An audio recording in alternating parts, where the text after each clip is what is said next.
see. Okay, cool. And if I have that, then I can go to click chat on that. I'm going to miss all the Twitch chats, but that's fine. Take the broadcast, take that, go to Chrome, go to the little comments thingy, and post the thingy broadcast. Okay, cool. So now there is a broadcast underneath the thing. Why does that say? That looks like it's the wrong. Oh, wait. Oh, that's the wrong one. My bad, my bad. I'm going to delete that. This one. Can I view this on X, please? Is this the right thing? The fuck? It's literally linking me to the wrong thing when I click out from Restream. Okay. I have to grab this. We're gonna grab that. Linking me to the wrong thing. Okay, so that's off. And then is there a little share button I can grab here? Oh my god. One of these days I'll come prepared and like have all this already figured out instead of fucking doing it live, but you know, that's how it goes. Alright, now we go to the replies. And now we click this thing and we hit reply and we say shout out Umesh for the technique of how to fucking do this shit. Such that I actually have a comments thread under it, even though Elon really could stand to make it less dog shit, but you know. Okay. He's not going to. Yeah, I don't think he is. Well, he can't because he fired all his engineers, right? Because he didn't need them. He doesn't want to because it's just a data grab, is all it is. So, What's up, Cal? How's it going? hey, I just had 10, like 8 to 9 year olds leave my house, Based. and it is a tornado, and I need to talk tech or to adults because my head hurts really bad. So, yes, hey guys. Dude, fucking Tee Hee is a fucking good meme, dude. Where he's chit chatting with me. That's nice. I like it. Where are you right now? Where am I?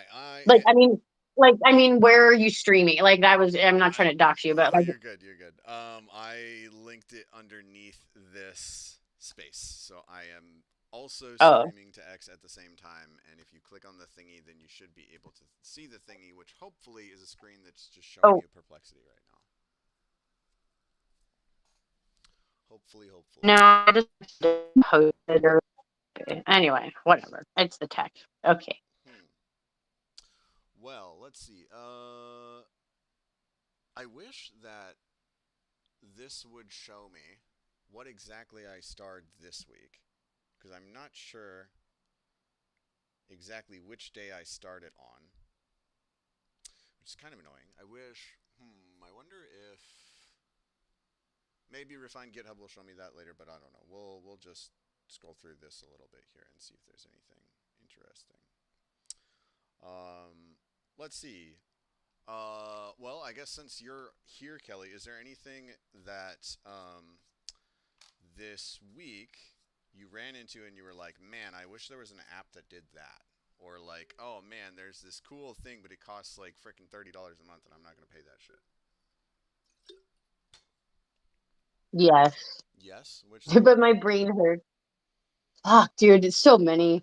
Like, my brain hurts. Like, it really does. But there are a lot. Like, going back to what we talked about yesterday, though, I mean, what is it? Like, I'm a what user? Like, I am a motivated user. I am so motivated in the projects that I have. And I have been so motivated since before Chat GPT came out. And I'm continuing to be motivated. But you know what? Here's the thing that really bothers. This is the thing with LLMs. Mm, Uh, there's not one that serves it's like I have to piecemeal them how does together. that work? And I don't like that because what's up? What do you mean that you have to piecemeal them together? So, okay, so I'd forgotten about Notebook LM until like last night when I was like, oh yeah, that's where I put all that Oh, shit. nice based. right, it is. However, okay, Gem and I know that Notebook LM and Gemini are not the same. Okay, Yeah. that said, though, it causes. Yeah, I don't know. There's not even a good solution. It takes me to be like, oh well, I didn't get this. I got a shitty answer over here on Gemini. Now I got to go over here. Now I have all these prompts. I mean, it's the same thing. I have so much like redundant data from just doing prompts and iterating and iterating and iterating and iterating and iterating. I've iterated so much, I can't iterate anymore. I mean, I can, I do, Hmm. but that's the biggest problem is like, I just want to get my data. It's Obsidian. It's everything you already know. I'm going to shut up because yeah, kids just left. I Well, need to smoke and then I'll be back. okay, yeah. Well, yeah. I guess let me know when you're back, and I will provide you some thoughts. Um, Oh no, I just need to stop talking. If you want oh, to okay, provide okay. thoughts, Well, I'll yeah, listen. yeah. So, with regards to at least Obsidian, what you said yesterday was you have it installed, right? Dude, I've been through the trenches. You want me to go through? I mean, I No, no. have I'm been I'm through the just trenches. asking. I'm just asking a question. Yeah, I have it installed on my Okay. phone. I have it installed on my laptop. Okay. I have Austin. Austin has sent me shit. So Austin's got my data in the Kelly Chaos Obsidian folder on his Obsidian vault. I got my own Obsidian vault. And Okay. then, oh yeah. Oh yeah, it's awesome. Okay. So the thing with Obsidian is you don't want someone else to set it up for you. The thing that you want is it starts off and it's just a notepad. That's all it is. It's just notepad. That's it. And then you'll be like, "Man, I wish my notepad could do blank." And then you click the little cog in the bottom left, and then you click community plugins, and then you Nope, search for the thing you want. nope. Nope. That's where you're a dev. I am not plugins and Kelly. We don't jive because Okay. it's like Then that's the thing though, yikes. then For don't real. so don't use Obsidian then. But it Obsidian makes is not sense. for you. But no, here's why, but it really does make sense. For it really does. Brad, I have talked to Brad. Hey Brad, I've talked to Brad so much about knowledge graphs and oh my God, like he's sick of me So talk I talk about this shit all the time. if you want to have a knowledge graph, like you're gonna have to I do something do. that is like click the cog, click the community plugins, and type in a search. That is a thing you will have to do if you want a knowledge graph. In any case that you want one. Explain. Elaborate, please. In order to make a knowledge graph, you need to configure how that information is going to get stored. So you're going to have to do a configuration step to tell your knowledge graph how you want it to evolve, essentially. Yes. So that is equivalent to clicking the cog in the bottom left corner, clicking community plugins, and typing in the search bar. Okay, but see, I don't understand. That might be the case to you, not to me. How do like you'd make it sound so easy? Yeah, you just click the cog button and then you click the plugins. It's all good. I It tried. is. I was like, oh shit, I cannot. I looked at it. Yikes! I could go pull it up now, Yep. I mean, please, if you but want then to. I have to walk past the other kids that are still here, and I'm Okay, not gonna do it. I'm not exaggerating, Kelly. That is how easy it is to add a plugin to Obsidian. You're psyching yourself out. Okay, The, but no. Here's the thing. Now, No, no, no. picking which one to use and Oh, I knowing already know what what I it's want to use. I used already know. for and knowing which version of that plugin is the one that actually works instead of the janky one, that's a different story. Yeah, But in terms of that's it. getting your plug in terms of getting to plugins, as then if what you can do is install a plugin, you need to be able to do Mhm. that, and Mhm. you can open the application. You only need those two things, then you can figure out if it's for you or not. Because the thing that you do is it's just a normal note taking application. All you do is you open it up, you take a note, and you close it. That's all it is. And then you think one day, man, it would be really cool if my notepad could do blank. Like I would use that all the time. Then you But go see, I create a already know plugin for it that. can do all that stuff. That's the thing. People already showed me. I had Zoom calls on it. I had templates given to Okay, me. well I had that's the problem. examples That's given. the problem. So that you uh, the instinct for a lot of complex things like this is to immediately complexify to make it do all the cool things, right?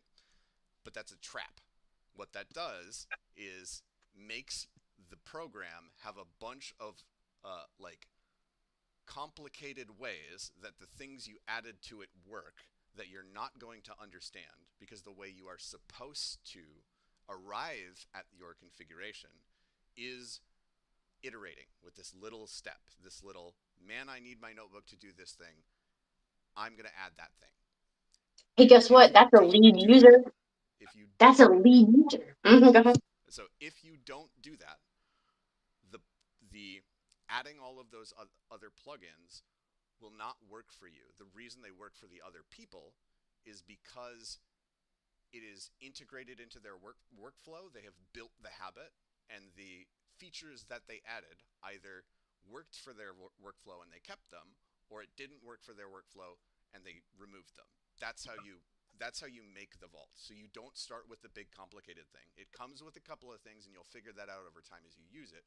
But as you to start with, and like this is the like some people will jump into the plugins thing and they'll get it and they'll be like hacking it apart. They shouldn't do it that way.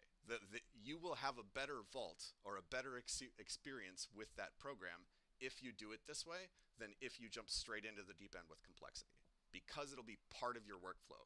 It'll be actually your second brain instead of a thing that somebody gave you that you don't know how it works. Is that going to make sense? Yes. Okay, hold on. I'm about to cough. Hmm. Yes, and yes and no. Um, okay, the second brain, that's the thing I want. And so, yes, I was shown all the bells and whistles. Alexa's telling me to drink water too. Because what I literally was like, I have all this data. I gotta I can't deal with it anymore. The amount of folders I have in Drive is just absurd. It's ridiculous. So then that's when I was like, okay, how do I structure this? And for me, now this is something like the complexity of things, like being a systems thinker and just loving systems. Like I have to, the way that I process things, and it's maybe not the best way, is that I want to know as much information from all angles. I don't care if I don't understand it, just lay it all on me, like all of it. And then I'll ask questions. And then I'll be like, oh, here's this, and this. So I think that's where I get it to be really complex, and then I kind of like break it down. But actually, let me ask you this, because I this is a question I wrote down. Sure. When you're working on complex ecosystems, right? How, like, even with like a DAO, okay, and what like AI 16Z is kind of going through right now, it's like, the starting place, right? It's like with something so big, like a huge ecosystem, a whole supply chain, right? Like economic model and everything. Which one do you start with first? Where do you start? That's a problem that I have when if there's a whole supply chain. How do you decide where to start? Uh, Generally speaking, and this will be prescriptive. Start with the simplest thing you can, the least configurations, the thing that is the fuzziest, that is the like the primary thing that I want to do is blank. So with Obsidian, the primary thing that I want to do, or the primary thing that it does, is take notes. That's what it's Notepad. That's all it is. So you start there, and then when you need something and not before, you go find the thing, you choose a couple of different options, you play with them for a while, and then you pick the one you like. The one that you like is going to be different for everybody for a system like that.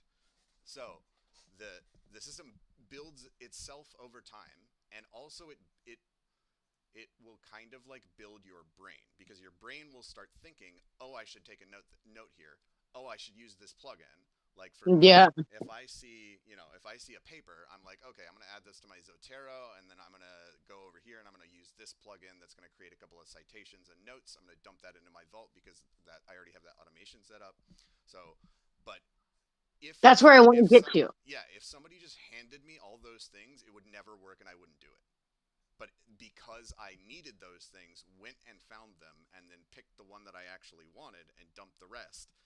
That, that now it's part of my workflow. Now it's just how my brain works. So Yep. you can't skip the line for with at least a like configuration heavy application like Obsidian. You have to go slow. This is like Obsidian, and again, I could probably list out. I will say Obsidian is not an application for everybody. Like it is it's not the be all end all of note takeys. There are plenty of other note takeys that are simpler or better in other ways or display information differently. Like Obsidian is good if what you like is configuring plugins. There's some, like I really like to rice my desktop, so I'll play with like little terminal things and mix and jink around in it, and oh, this one's broken, so I got to go fix this part of it or whatever. I like that. But if you don't like that, you're probably not an Obsidian person. Okay, I will. This will probably provide more perspective. I was very spoiled in like .com, like when tech, when the internet first came around and whatnot, because I was around like architect, really smart people that, had cracked. I never paid for shit. I was sitting there watching. I was like, I just had people to do it. Like it was, I didn't have to. And so, yes, I was spoiled. I'll finally admit it. But yeah, it's just like, it's like I'm better at doing more different things. Maybe it's I'm making an excuse. I don't know. But like my brain seriously just doesn't when I look at yeah, it's weird. But see, that's the thing though, yikes.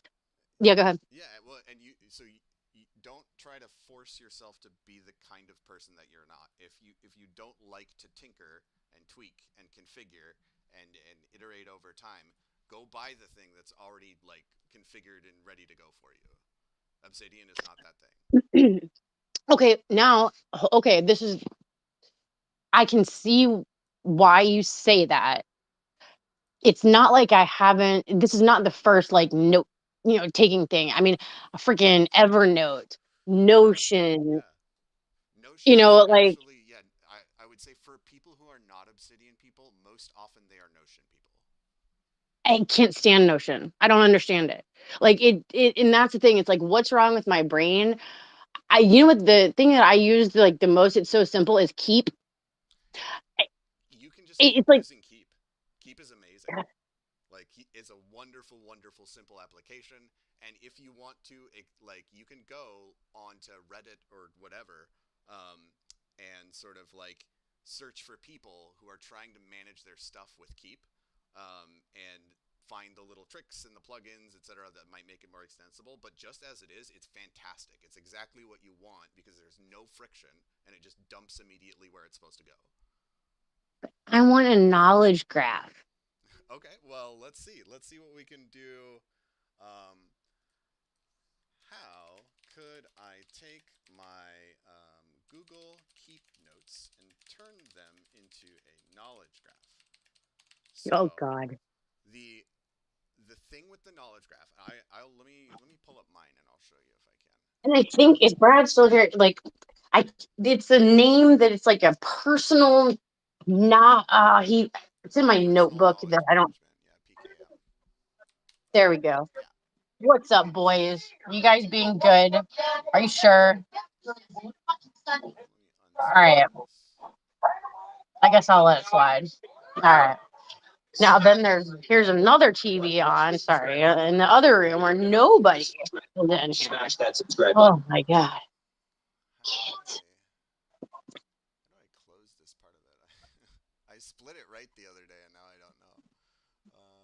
If Okay, I but here's the thing. Going back to the part of if it's too hard for me, then like for real, dude, like I'm not trying to pat myself on the back, but you guys hang out with me, hear me talk.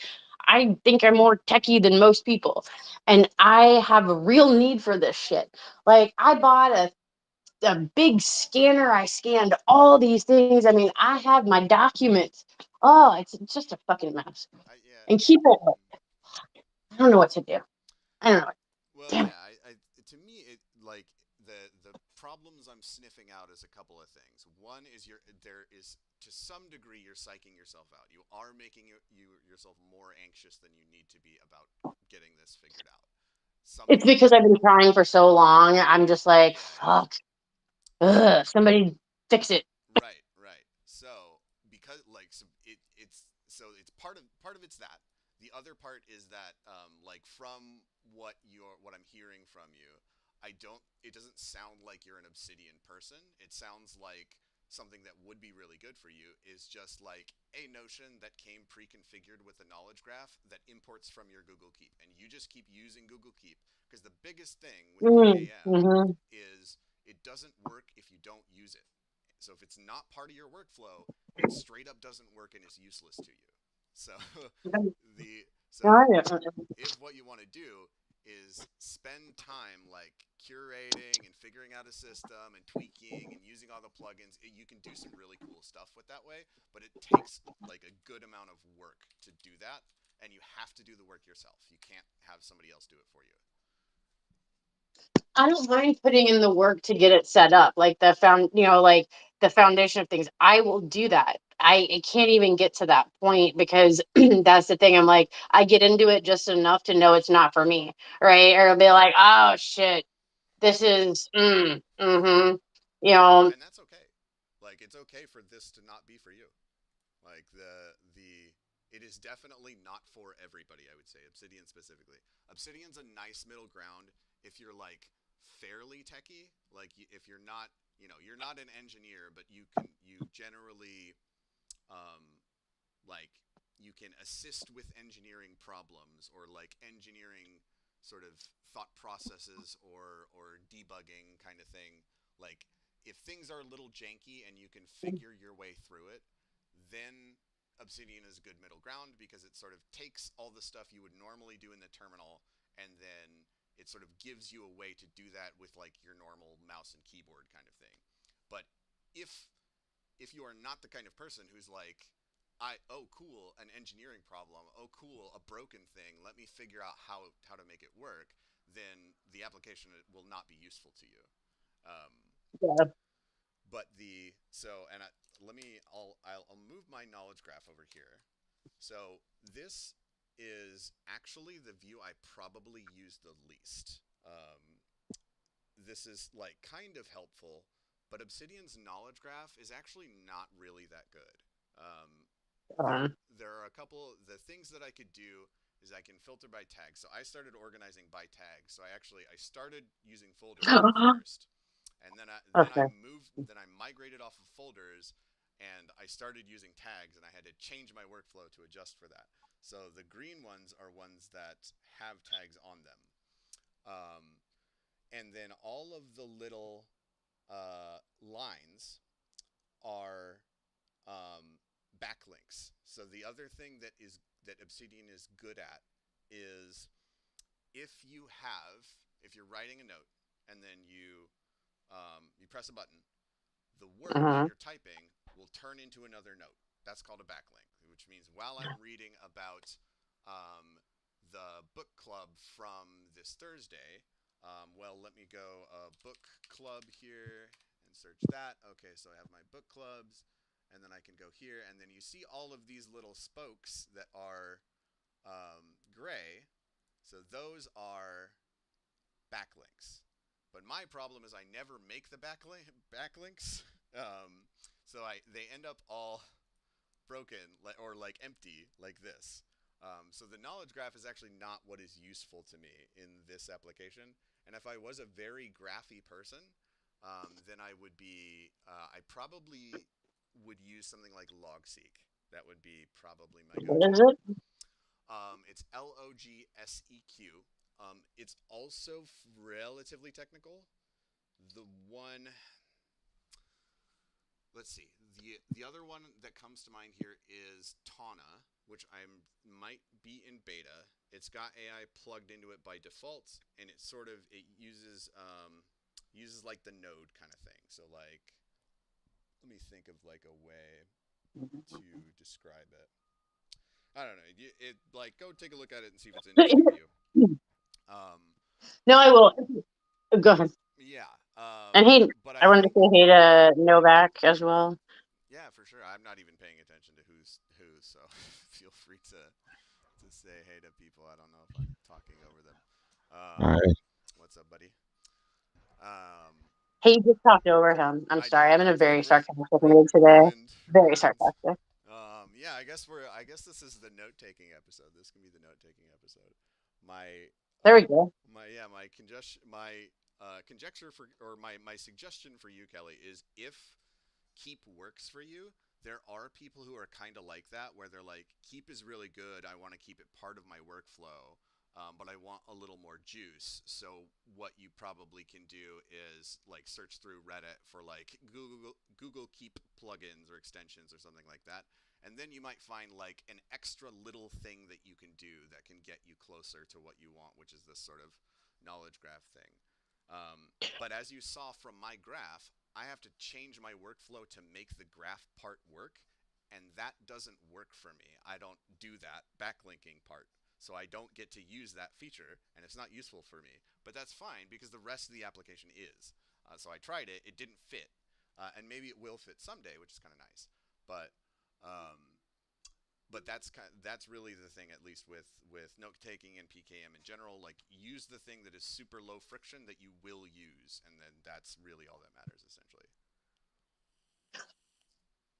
Okay, after I say hi to Novak again, I'm gonna ask you a question. Mm. But we talk. I mean, we have to give other people space, Do man. The yeah, two of us Novak, are you a together, note we got to taker? work on this. This is a work in progress. We got to Lord practice knows, Lord knows. for Uh, real. yeah, I've thought about integrating Obsidian into my workflow. I use OneNote for like everything. The issue that I ran into with Obsidian is I use a lot of screenshots and clips, and every time you paste a clip into Obsidian, it creates like a new page for it. And like there's some setting to Yes, that like that part categorize right there. those, but I didn't really fully figure out how to prevent it from doing that. Yeah, I know mine renders, it will render the image, but it will also make another thing that is just the image. And I haven't figured out how to make that like actually uh, uh, not happen. It doesn't bother me because I use that because how I retrieve stuff is the tags. So I just type in whatever tags I need, and I just ignore the whole file structure and everything. Um, so it doesn't bother me to have those extra like little notes floating around, but I don't know how to get rid of them either. Case in point, different workflows, right? Yeah, yeah, I haven't been able to get away from OneNote. OneNote is like very simple. All I really need is like my main strategy is to be able to get thoughts and out as quickly as possible. So I need like I don't want like any graphic user interface. I just need like plain note taking text with like bullet points and like tabs.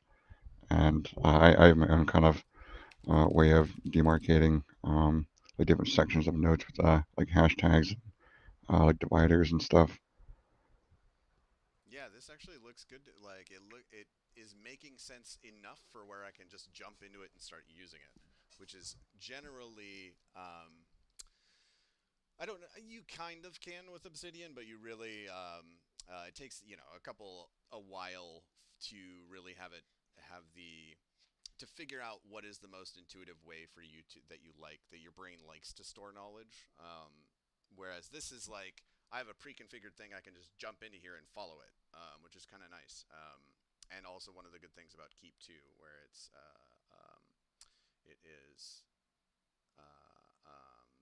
kind of it just sort of like has a default structure, which is good in a case where it's easier to have a default structure than to figure out the whole thing oneself, essentially. Which is cool. Do you use any like plugins or extensions or anything for yours, or is it basically just raw OneNote for you? It's basically just raw OneNote. I do uh, I do take like handwritten notes. Uh, I find that I've tried using like Excalidraw from Obsidian for handwritten notes, and I just it's like less fluid than with OneNote. OneNote is it's I like that it's like very simple. and there's not a lot of big features and stuff that wind up getting in the way. Oh, is that why you need the image thing? Because some of your notes are handwritten, so you might want to like snap one in, kind of thing, or not so much. Well, I just take a lot of screenshots of like presentations or clips of videos or like clips of things that I want to remember. Yeah, I'm a very visual creature, visual learner. yeah. No, that definitely makes. And yeah, picture tells a thousand words, right? Yeah, usually mine is I will. I think the most common things that I do are I just figured out my so the two primary ones that I use now are Obsidian and Zotero. Zotero is good for papers because I like to collect papers because I never have enough time to read all of them. Yeah, I do that too. Yeah, so I can do a thing where if I see a cool paper that I like, I can just click this little button here. It dumps it over into here, and I have like a bunch of little categories and all that stuff. And then the other thing I recently started doing was because the workflow that I didn't have was a good bookmarks workflow because I don't want to use a browser kind of bookmark manager that kind of Oh, the bookmarks. Oh, please help me with yeah, this. God. yeah. The, Yeah. the 80 billion tabs, I still haven't resolved that part either, unfortunately. But what I do have is a bookmarks folder in my Zotero. So I just use this same little thing that I click for papers. I just click it and I put it in the bookmarks section. So now I've sort of expanded this into both my bookmark manager and my sort of paper library archive. And then I have my Obsidian wired up to this, but I need to set aside some time and create notes in Obsidian of the abstracts of all the papers because at the moment the only ones that my Obsidian will search through is just the title, and I want it to also be searching through the abstract, but the notes you have to like manually put in a citation or something with the plugin that I have. In case in point, like I have to go figure out how one of my plugins works, and I haven't made the time to do that. Why not? Have you sat down and tried to do it? I'm just giving No, you I shit. haven't. I need to. Like that's my Hey. yeah. So, oh, real quick, who was it? I was talking to somebody. I was going to do white paper Wednesdays, and it didn't work out the way I thought it would, but I missed that. You should do white paper Wednesdays and do it for AI 16Z because who was I talking to today? I had so many calls today. Hmm. Um, but yeah, because people just need education. You know this. People need education over there. They have no idea. AI and crypto together. Oh God. And AR, VR. Well, yeah, the white paper thing could be kind of fun. How I'm thinking of it is like, hey, random crypto project, come bring your white paper and I will rip it apart. So Oh wait. if it's a bunch of bullshit, we're gonna figure that out. But if it's Oh not, we're gonna have a great time and learn how your protocol works. wait. Yes, yes, yes. Oh my God. That's This good is shit. perfect. You know why? Because the MICA bill requires it's yeah, the MICA bill requires all projects to have a white paper. What's the MICA Required bill? marketing in crypto assets. And so this is where they define everything, but they don't have definitions for words that are defining things like a digital asset. Oh, they just leave it's crazy.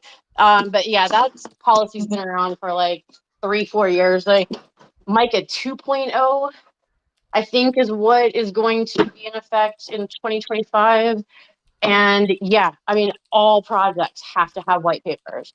That said, I don't know the extent of it, but the whole roadmap bullshit and all that stuff. It's like, hey, but I mean, you can put words on paper. I mean, LLMs can, but most people don't know that. Like 98% of people don't know that.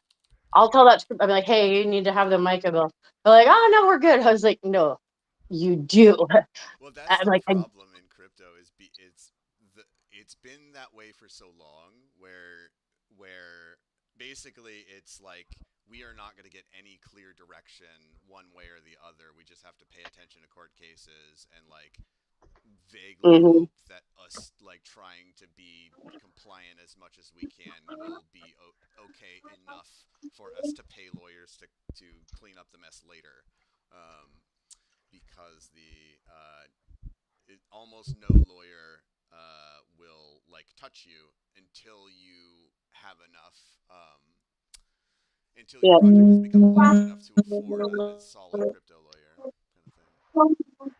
Yep. Well, I mean that's why Coinbase and Base. Oh, Dad just called, and I put him to voicemail, so you might want to go call him. Uh, wait, I'll be back. Hold on. Yes, I do. Um, well, if anybody is watching stream at the moment, what I am doing is I am running CoStorm, which is a cool project from Stanford, which is a thing that helps. And one of these days, I should really go through it, which is how do I research stuff? If there's a particular thing I want to know about, how do I find out about it, or how do I explore for things like, hey, what cool open source shit happened this week? And this is one of my favorites, alternatives to perplexity. Um, can I? Let's see. Is there a Yeah, I way of feel like getting I was. on What was I saying before Micah? the phone ringing? And okay, yeah, Micah. Yeah. Oh. Okay. With Yeah, I just feel like with the white papers and the education part of it, like now again, this is where hello. Uh so we can be we just have to believe that we are consultants and consult with people. um that's where I think that like people don't know about Micah. They don't know about shit. I mean, they don't know about policy. Like I spent the amount of time that I spent reading about like what the BIS, the Bank of International Settlements, is doing, what the oh my god, the UDPN, the Universal Digital Payments Network, what their use cases are, reading the ISO 20022 and what those implications are. I mean, oh my fucking God, it's crazy.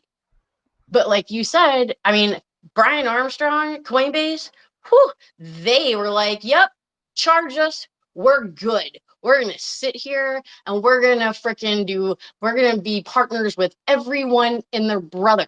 Yes, we are. Here's the money. We're not going anywhere. You should work with us because we have a bunch of money. And that's why I think Coinbase has definitely won. Brad, what's up? How are you? Hey guys, I came across a really good resource for doing research put out by Allen AI. It's called Open Scholar. I don't know if you guys have seen it, I but haven't. um, it it has like 1 million plus computer science papers indexed, and you can search against it, and it also connects to Semantic Scholar. This reminds me Oh, of nice. Illicit. Have any of you guys used Illicit before? No, I haven't. No, I worked for Illicit Gardens, but I don't know what Illicit is. Oh, Oh, okay. and there's an open source version. Sorry. Hell yeah, good shit. We like that. It's technically this is the open source show, but I often will get into the You can organically search like discovered non-open source stuff. I you think can it's search Open Scholar GitHub, and the open source one will come up. hell yeah. Do you know what the difference Research is? Hub. I'm not really sure. Hmm. Open Scholar GitHub. I haven't used that one before. This one is quite similar, where it is. Let's see. Do I have anything that's already? Yeah, there we go. So this one will like go grab a whole bunch of papers, and I can add a new step of it. Like here's a different sort of way to process all of this stuff. Upload papers, and then here's a query, and then give me some concepts, and et cetera, et cetera. It's pretty cool. If that's kind of your thing. Oh wait, I can't see your screen. Where again? I don't see a link in the thing. I There's just a don't. Never. let me see I'll if I post a can. link for Open Scholar. Thank you. Well, no. Okay, the link to wherever he's broadcasting, because I Yeah, can't I see a just shared damn it to the screen. space. There you go. Oh, Now it's thank in you. the thingy. Jeez. Yes, it was in the So I comments know thread earlier. Yeah. it was not. I did not see it. It was not for me. I don't know. It's user. I mean, it's user shit, but you know. Oh, one thing about open source, because I'll forget. I already forgot like 3 times. This open source has such an opportunity to step outside of the dev world and the like degen world, and it's not there. And it's just not. And this is why I believe in AI 16Z. I'm not shilling it. I'm being honest. It's like the amount of talent. I mean, you guys know that I feel this way. You guys are amazingly talented, brilliant. I'm not bad myself. I don't have the same skills as you guys, but you don't have the same skills as me. But when you look at open source, the customization and the ability to do consulting, to know the workflow, to take out those layers and layers of third parties. You be the building blocks. We be the building blocks. We're like, hey, you need X, Y, and Z. Here, let's give it to you. What do you need? Okay, here. But you know, people don't care if it's open or closed source. They just want it to work. Yep. And that's where it's not. And I think I'm really seeing it again with back into crypto and like Web3 with AI is this competition, versus collaboration, like, just like getting over on someone. It's just like, fuck. It's just it takes up so much time and energy on things. And, but this is where if we work together, like you guys are doing with how many forks you have, we can beat big tech. We are the pace of things and the ability for us to be like not just all in San Francisco, I mean, looking the same way and all this stuff. And so that's where open source, I believe, can take over like B2B. I'm not joking. Yeah, Like open, I would tend to agree. Although, like, it seems to me the thing that causes that is the market, and the reason that the market causes that is because people assume that if you are building something open source, you can't charge money for it. Uh, yep, this but you this can. is not the case. You totally can, and in fact, I would Yep, recommend that every open source person, in addition to GitHub sponsors, just says, "Hey, this thing costs $5. Here's my wallet address. I'm not gonna yep, like make you prove that you did it or like hide that from you, but it costs $5 just so you know." um, yep, which I think, and I there the who did that? There was some guy who did that for it was a keyboard instead of the Google keyboard, and he's like one of those privacy nut jobs, um, which I am at least also.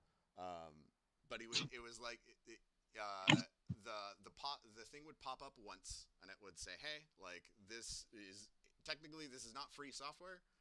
It costs this much. You can go here and pay." And then there's a button that says like, "I paid. Never show this again." And he's like, "You can just press that after you've paid, or like if you're not going to do that, that's between you and God. But for here, this is the thing that I am going to tell you to do."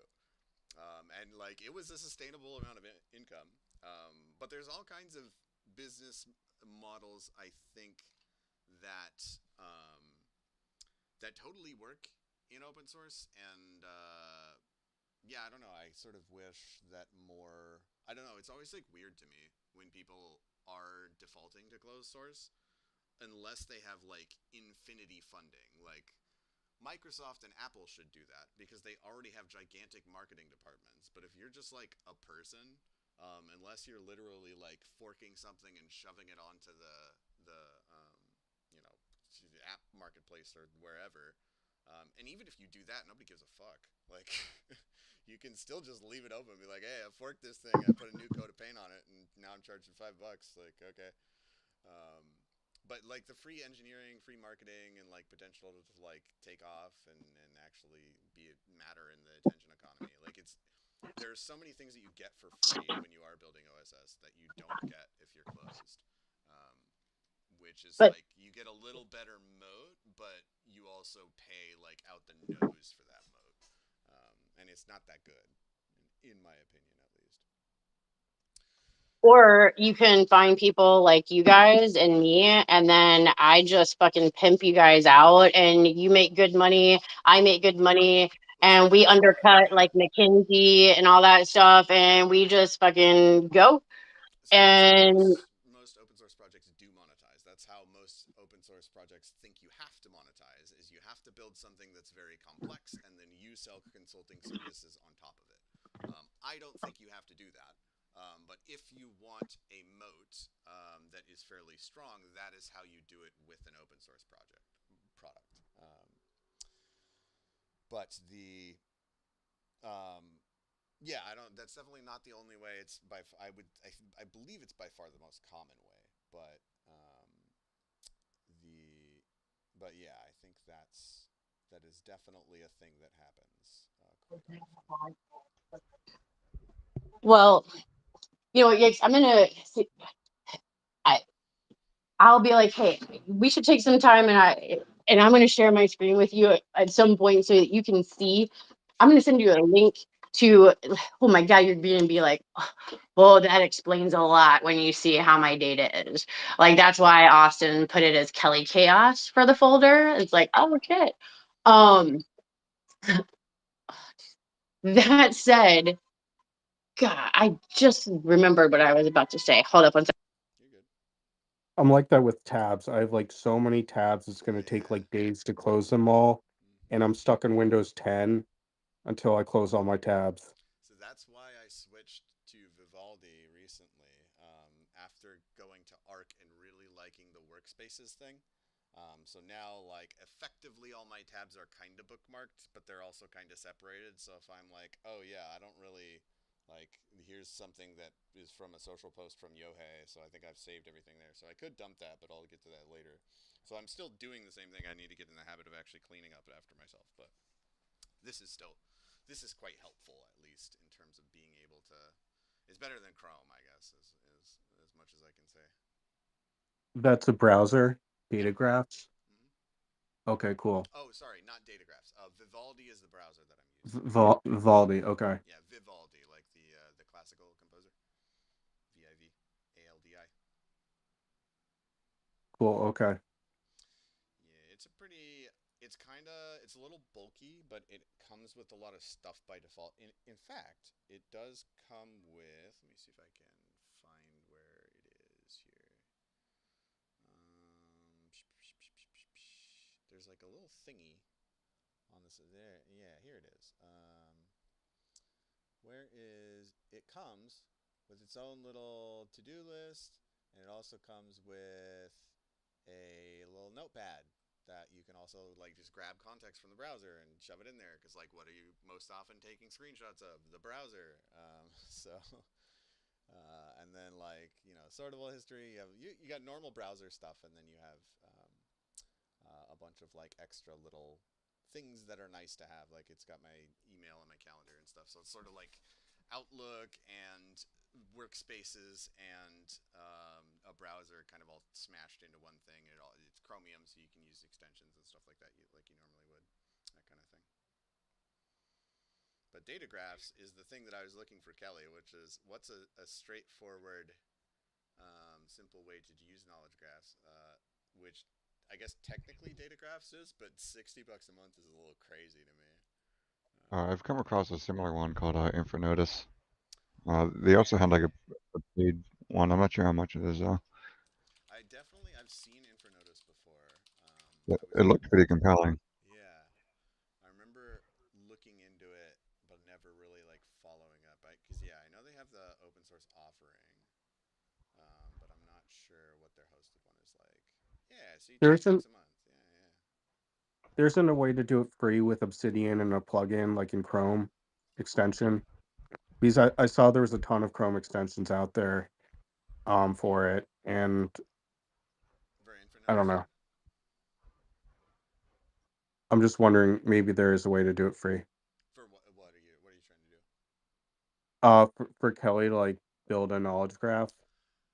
There, there probably is. The thing that I am looking for is the thing that is, um, like, yeah. So her issue with it with Obsidian, at least sort of what we have synthesized so far, is that there's too much setup and configuration to go through. Like the fact that there are so many plugins that are all sort of community made and maintained is a bad thing in her case, because she is starting off with recommendations of a whole bunch of plugin configurations that aren't integrated into her workflow, and she just gets overwhelmed. Is the thing that I have synthesized, not to put words in her mouth or anything. Kelly, if you're here, you're welcome to correct me. Um, but that was what it was sounding like. So my thought was, okay, is there a way, if the thing that she wants is a knowledge graph, what is there, like a just a knowledge graph that's like nice and pretty and already done? You just dump your chaos into it and out pops a knowledge graph and maybe charge you a little bit of money for it. Um, was what I was poking around for. Which, There's some stuff Docker that Neo4j has, but it's not like it's like a Docker image. yeah, that's why Perplexity actually its first recommendation was like, hey, yeah, convert them into structured data, then create the knowledge graph with Neo4j. I was like, oh, hold on, slow Hello down. guys. Hello guys. Like that's the way to do it. Don't get me wrong, but if I'm not sure that that's a good fit for Kelly's skill set. Um, but Infonotice actually looks like, because I'm actually curious how her experience would go with the hosted version, because then I might be motivated to go use it open source and then um, convert, because I think, yeah, like Obsidian has a knowledge graph, but it kind of sucks ass. I don't know if you guys I don't know if you guys feel that way too. I never use that shit. I will Yeah, it admit I'm didn't seem very very impatient. like super useful to me.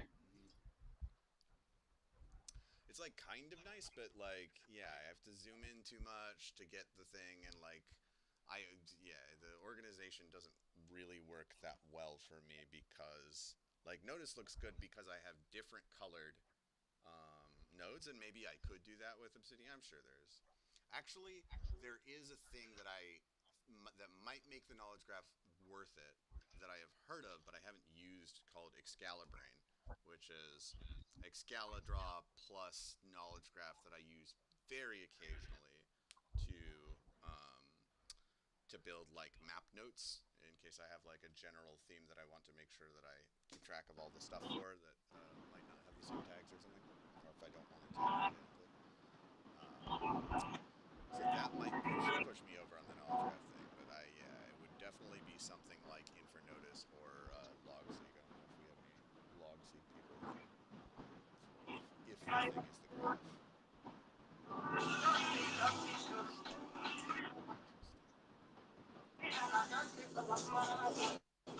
Interesting.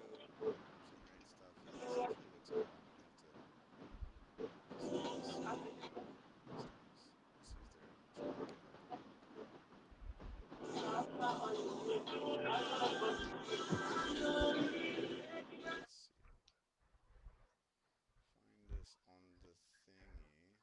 Oh, they have a plugin for Obsidian. That's pretty cool. Oh, Oh, nice. have you seen Super Memory yet? Yikes.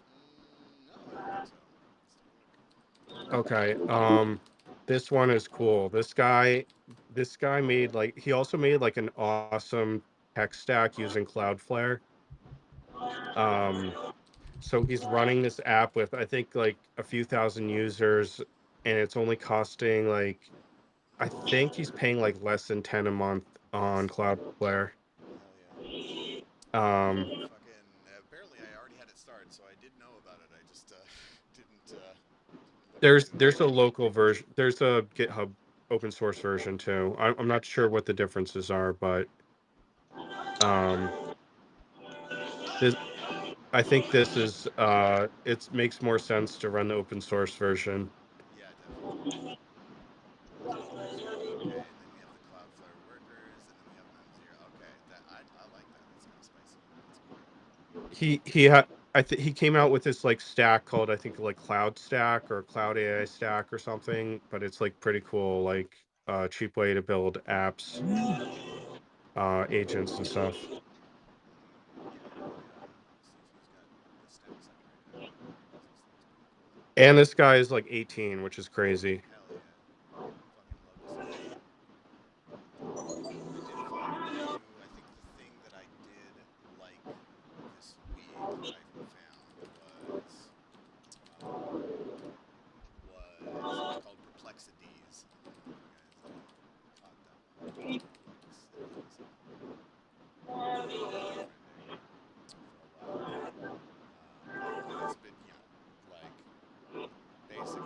self-hosted perplexity, like basically exactly that, more or less. I'm finding that it may not be that useful for me, or what looking at this UI makes me want to do is take my open web UI thing and just grab a couple of pipes for that will let me use all this stuff. Um, Oh yeah, one last thing about super memory. It can do all your Twitter bookmarks I and saw all that, your yeah. Chrome bookmarks. Hmm. Sorry, did I say that? No, you're good. No, I saw that in the thing, which is that I used to have three in my workflow. Um, it used to be Zotero, and then Mem was for Twitter summaries. I don't really use that anymore, but I also have a bunch of shit stored in there, so I should probably see if I can export it. That was one of the reasons that I didn't like it because it was easy to go in but hard to go out, which was kind of annoying. But now that I have, but I used to use that for bookmarks and for Twitter, but now I don't really have a good Twitter. I guess I could start including.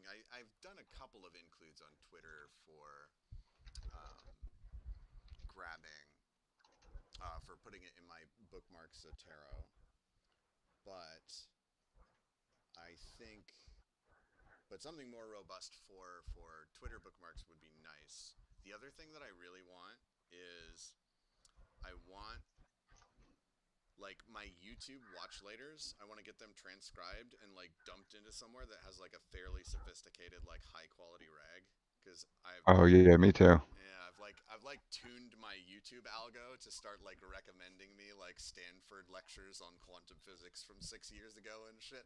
So I don't like Nice. I don't want to watch that or like when I'm listening to that I'm either like going to sleep or doing something else because I can't sit and like do that for 2 hours. But I would love to be able to sort of like pick out the good parts and reference it later of like my entire watch later playlist basically because that's where I put them. Um, and I think between that, but like if I had all of those things, and then the other thing that I want for the front end of that effectively is just like agent just like babysit me and then like let me know when I have stuff sitting in my vault that's relevant to the thing I'm doing. That's the last part.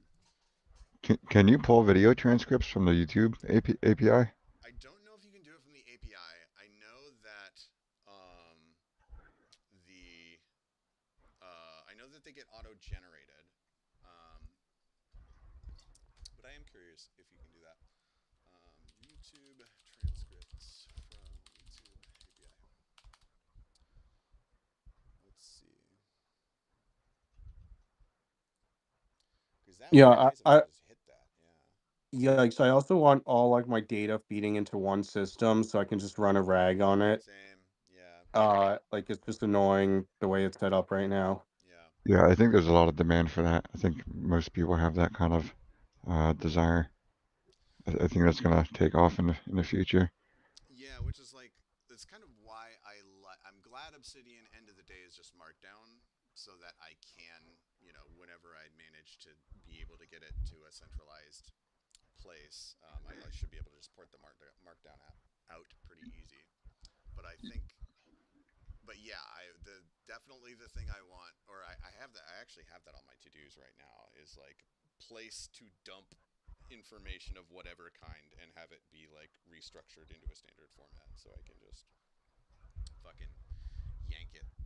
That would be very nice. Yeah, that's part of the issue with OneNote is that your notes are in this proprietary like format. Yeah, that was the big thing. I would say like the primary driver for Obsidian for me is that end of the day it's all Markdown. And it also will do it's Markdown, but it'll do YAML front matter, and then you can also do MDX and turn it into Astro if you want to. Let's see.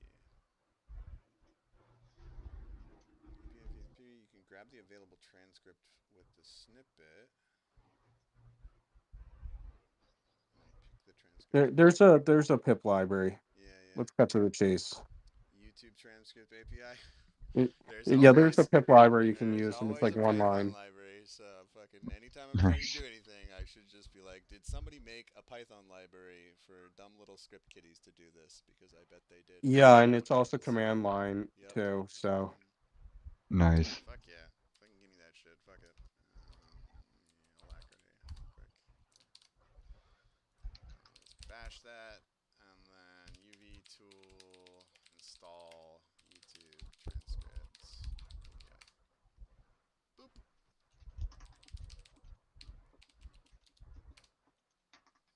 Hell yeah. Okay, so it's got a CLI. Nice. And I can just dump video IDs in there. Oh, that's based. Hell yeah. Good shit. I just need to move to Emacs and just have everything in Emacs. never, never thought I would see the day where it's time to Wait, move how to can I Emacs. didn't see how you installed that. Do you have like a special Oh package yeah, right manager, here. or what did you do? I used UV, which has. Do you know what pipx is? Yeah, Yeah, UV yeah. has pipx built into it, and UV is like poetry and PyEnv and whatever Conda environment manager bullshit. UV's the new one, and they wrote it in Rust, so it's really fast. Okay. Do you like UV? I Like, do, is it yeah. worth? It took Okay, it took a nice. little bit of figuring out the. I think the biggest thing was um, tool installation, which is like UV tool is equivalent to pipx effectively, and then I think for some things I still use PyEnv. I forget why. I think maybe there's a couple of things when you get into like the Python stuff where UV's like trying to make it work with the Rust bindings and it just breaks. Um, but I think those are getting sort of resolved over time. But generally speaking, I'll just use UV if I for like a given thing essentially these days. It's pretty good. Nice. If you're using UV, does it make it faster in Docker, or it doesn't really matter? Good question. If you're using Or it's UV, fine if you don't know. Sorry. I don't know off the top of my head, but I would guess yes. Just because like UV is gonna it's just faster, right? Like it's because it is in Rust, like the way that it's going to allocate memory is just always going to be better than doing it in something like Python, which is what poetry or whatever is going to use. So I would assume it would be unusual to me if it didn't perform in Docker. But the problem might be that you need cargo and such in your container, but that's not a huge deal usually. Makes sense. Cool. Thank you. Yeah, yeah. The thing that actually are you do you use like Kubernetes? Is Docker you use that for personal because it's easy, or is it like, oh, for work I'm a huge DevOps Docker person kind of thing? I just always use Docker, and I haven't really used UV yet, and I was just wondering if there's like a speed up there, if it's like worth checking out or not. Mm. Um, so Yeah, no, I keep saying I'm gonna always develop in containers.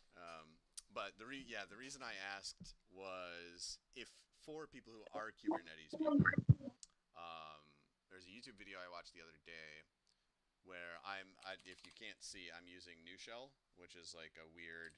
Um, let's see, where can I go that will let's go z repos real quick, and we'll go ls. So new shell treats stuff weird, like all anything that it any data that it's working with is always a structured output, and it's always like their generic data type, which is a table. Um, so you can do so like my list of files here will be a generic table, and I can also export that into like a JSON or whatever. But ls, let's do pipe, and then to JSON. Yeah. So yeah, there's a JSON of all of my files there or whatever. Um, that also works on kubectl. So if I have a cluster that I'm trying to manage, I can have all of my containers that I'm trying to manage.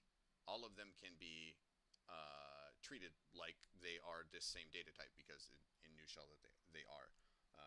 So the workflow for that is really, really cool if you are a Kubernetes person, because normally Kubernetes is really finicky about container management and who's got permissions for what or whatever. So it's very helpful to like be able to just sort of like arbitrarily transform them whenever you feel like it. It's pretty sweet. Cool. Check it out. Hmm. Thanks. Yeah, it's probably not that cool if you use if you aren't a Kubernetes person, but I keep thinking that it's going to be cool if I learn how to use it. So I just sort of I still it's my login shell, but I always go back to Bash because the environment configuration is kind of fucky. So I have to do that to start, and then I end up just like in Bash most of the time because that's what makes sense to my brain. But eventually, I will actually learn new shell, and it'll be useful to me. I swear it. I swear on me, mum.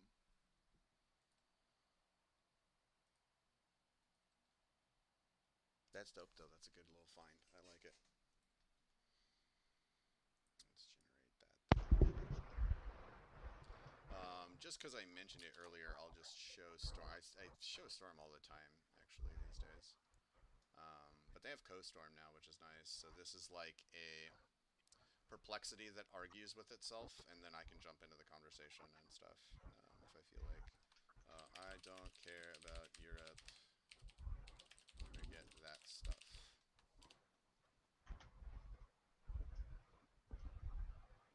And it's going to do another search, and then they're going to do another little argument kind of thing, and then I'm going to end up with an article at the end of it, which is like all this kind of information with citations and all that good stuff. It makes you a Wikipedia article basically on whatever you want. It's pretty cool.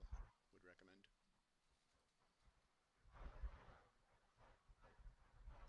Oh, they added this too. That's cool. Have you compared like Zotero and Mendeley at all? I don't even know what a Mendeley is. Oh, it's similar to Zotero, Secret Reference Manager. Let's see. How do you spell it? Mendley? Something like that. Yeah. Yeah, no, I haven't. Do they have like a thing that's like this is how we're different from Zotero? I'm sure they do. I haven't tested them both. I'm in the process of doing that. Hmm. I did just run out of space on my hosted Zotero freaking login thingy, but that's because I put the 1,500 page book into my Zotero that we're doing on the in the ProbML thing. So I probably will have it back when I take that out, but it might be a good excuse to try this thing out just in case. Data Yeah, I was trying to source. find one that also works well with like note taking on iPad. And there's like this Papership app that people can use in conjunction with like I think Zotero and both Mendeley. Yeah, I'm still mapping out that pipeline. Hmm. 'Cause I really like using the Adobe PDF editor for highlighting. Adobe PDF editor, huh? So I'm surprised actually. I have not had great experiences with the Adobe PDF editors personally. I don't know if it's the editor. I think it might just be called Adobe. Like, it might be the PDF reader. I think it was yeah, I think it was Reader that was giving me trouble, but I think it was because I had like an old version of Android or something, and it like didn't want to play nice with that or some weird shit. And maybe Oh, because I'm daily driving Linux too. That could be. I forget if that was a problem or not, but That must be rough. it kinda is. I actually the work is buying me a MacBook, so I will be venturing into the Mac ecosystem, which uh, I'm tenuous about. I'm not sure how to feel about it quite yet.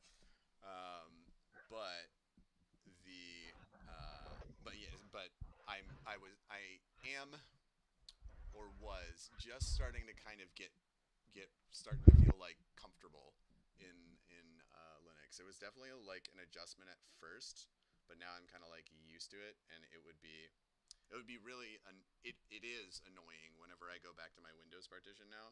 It's like I'm so like slow and like um I can't just like do a couple of bash commands or like do a new shell thing to just get the thing I want. I have to like go manually click through all the crap and wait for Windows to load all its bullshit.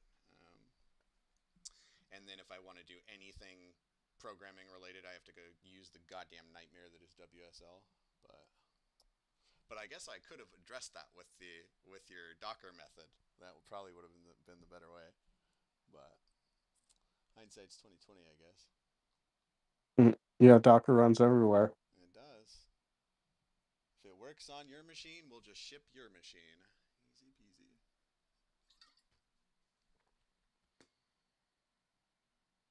Share your research. I wonder if Zotera's. This is kind of cool to me. Mendeley data, where if you want to, if you are doing research, you can just sort of dump your thing in here, and it's like the community one. That's kind of cool. I don't know if Zotera does that.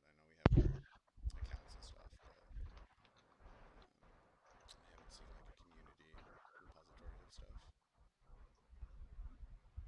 Oh, Oh, another nice. thing I came across is Chrome history. You can vectorize all your Chrome history. So when you search stuff, it like vectorizes all the content of the page and it gives results that way. What do you use to do that?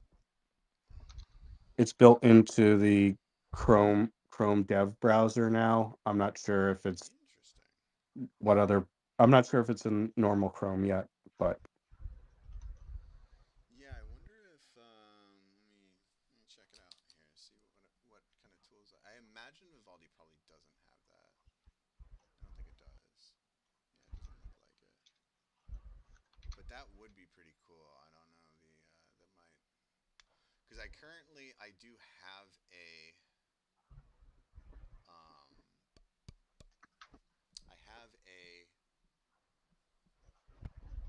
actually I think yeah. Let me check Chrome actually because I think I do have that. I know I need to know. Let's see if I can. there's on the tabs, there's a tab experimental AI Yeah, on yeah, Chrome dev. I know that one. Let's see. Let's go to settings here. Experimental AI, history search powered by AI. Yeah, yeah, yeah. Interesting. Very interesting. Yeah, that's actually super useful because I was doing that. Yeah. Oh, and it wasn't getting the page context. It was just the title. Huh. Dang, Chrome, that's a pretty good feature. You might get me back for that. I just really wish I could fucking ever save tabs. Dear Lord. Why don't they have workspaces? They have workspaces yet? Let me see. All tabs. No, doesn't look like they do. Chrome workspaces. Please, God.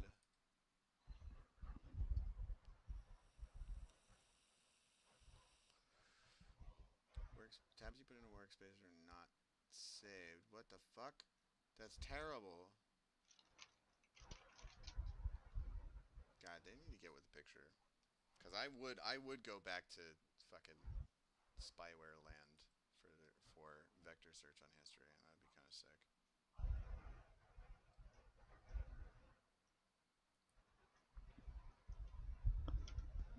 What was the tool to vectorize the Chrome history?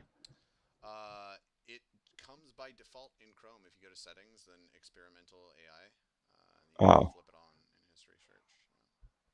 oh, okay, found it.